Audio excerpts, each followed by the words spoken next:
The problem is that when we start to work with this, for example, if I have somebody that is super, super eager and really, really want to see through the self and really want to become aware and then awake, then there's a clinging to something that needs to happen because this, what is right now, it's not the way I want it. My life is not the way that I want it. I want something else. And as I've said in many of my videos, that is like the first sign of the ego, that I am not a should be.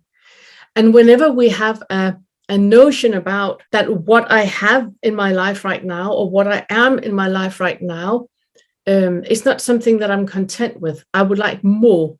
The problem with that is that then you start to go into a perception of thought instead of actually being. What we talk about, how you hear what I'm talking about, that is the thinker that is thinking it. And I made a video the other day where everything that you think, if somebody is saying something to you and you get angry or you get anxious or something is happening at work or in your relationship, and you kind of ruminate about it and you prepare for the next thing that you want to say, you are aware that those are thoughts. Those are thoughts coming up about the past, things that you should have done differently, or in the future, how you're going to do it differently and next time. All of us are aware that that is thought. But what is challenging is to realize that the one thinking that is a thought too.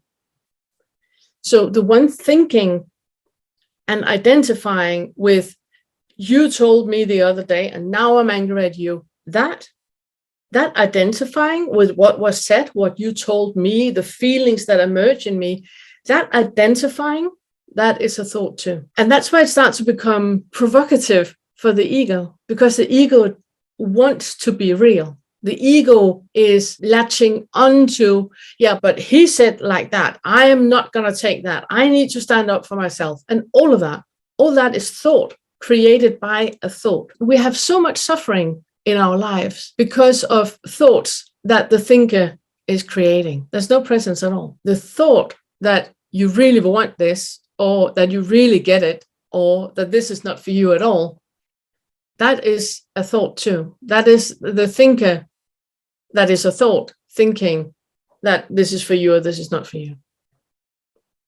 I want to say, just to make completely clear, that if you have a thought saying, this is not for me at all, then stop listening now.